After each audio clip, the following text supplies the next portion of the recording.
کہ نبی کریم صلی اللہ علیہ وسلم تبلیغ دین کا کام مسلسل کیے جا رہے ہیں، لیکن وہ یہ دیکھ کر الجھن میں پڑ جاتے تھے کہ سخت سے سخت دھمکی کے باوجود ابو طالب آپ کی مدد پر کمر بستہ ہیں اور ان سے ٹکرانا آسان نہیں۔ اس لیے ان کی سمجھ میں نہیں آتا تھا کہ کیا کریں۔ کبھی خونخواری کا جذبہ غالب آتا تو کبھی وہ بچے کچے مسلمانوں کو سزائیں دینے لگتے، اور کبھی سوچتے کہ نبی کریم صلی اللہ علیہ وسلم کا صفایا کر کے اسلام کا چراغ گل کر دیں، نعوذ باللہ۔ مگر ان میں سے کوئی بات بن سکی اور نہ کسی طرح مراد پوری ہو سکی، بلکہ ان کی ساری کوششوں کا نتیجہ ناکامی، نامرادی کی شکل میں ظاہر ہوا۔ ایک بار عتبہ بن ابو لہب نے نبی کریم صلی اللہ علیہ وسلم سے بدتمیزی کی اور کہنے لگا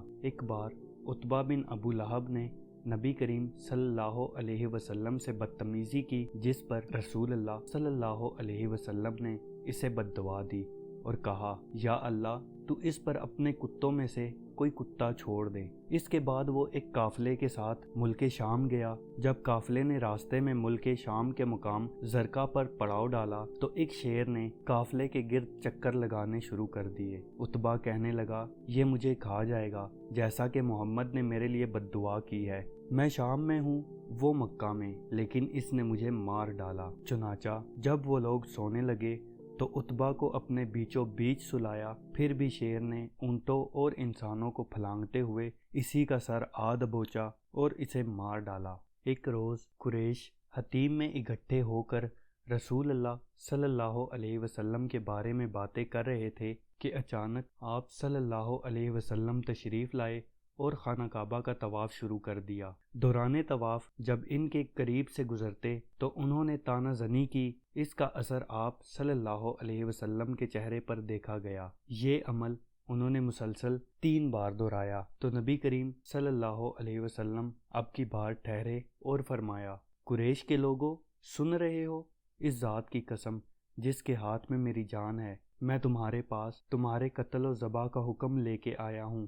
آپ کی اس بات کا اتنا گہرا اثر ہوا کہ ان پر سکتہ طاری ہو گیا، یہاں تک کہ آپ کے بارے میں جو سب سے سخت آدمی تھا وہ بھی اچھی سے اچھی باتیں کر کے آپ کو منانے لگا۔ اگلے دن یہ لوگ پھر اکٹھے ہو کر آپ صلی اللہ علیہ وسلم کی ہی باتیں کر رہے تھے کہ اچانک آپ صلی اللہ علیہ وسلم تشریف لائے تو آپ کو دیکھتے ہی سب کے سب آپ پر لپک پڑے۔ آپ صلی اللہ علیہ وسلم کی چادر پکڑ لی اور کہنے لگے، تم ہی ہو جو ہم کو ہمارے باپ دادا کے معبودوں سے روکتے ہو؟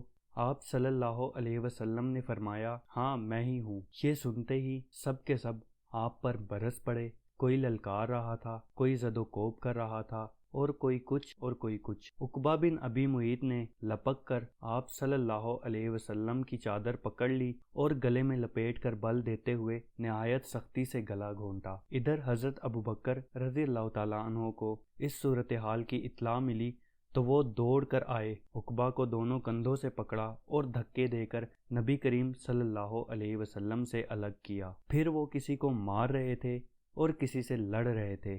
جب ابوبکر رضی اللہ تعالیٰ عنہ پر سختی بہت بڑھ گئی اور زندگی کی راہیں دشوار ہوئیں تو وہ ہجرت حبشہ کے ارادے سے نکل پڑے۔ برق غیماد پہنچے تو کارا اور احابیش کے سردار مالک بن دغنہ سے ملاقات ہو گئی۔ اس نے ارادہ دریافت کیا۔ ابوبکر نے بتایا تو کہنے لگا، آپ جیسا آدمی نکالا نہیں جا سکتا، آپ واپس چلیں اور اپنے شہر میں اپنے رب کی عبادت کریں۔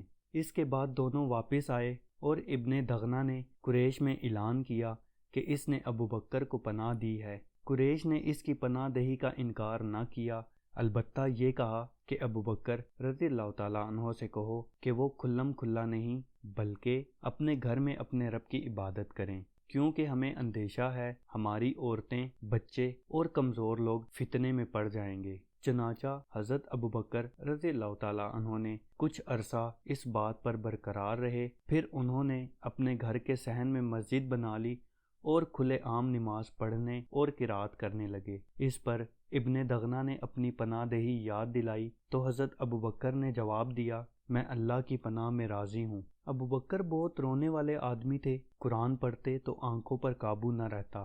ان کی قرات سن کر مشرکین کی عورتیں اور بچے بہت روتے، وہ تعجب کرتے اور حیرت سے دیکھتے۔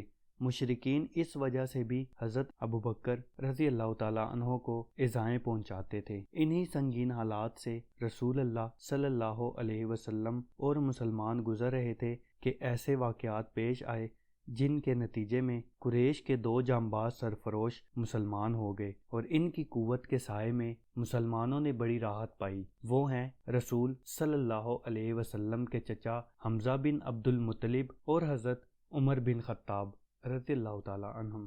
ان کا قصہ ہم آپ کو اگلی ویڈیو میں سنائیں گے۔ میرے چینل کو سبسکرائب کرنا مت بھولیے گا۔ اپنا بہت خیال رکھیے گا۔ اللہ حافظ۔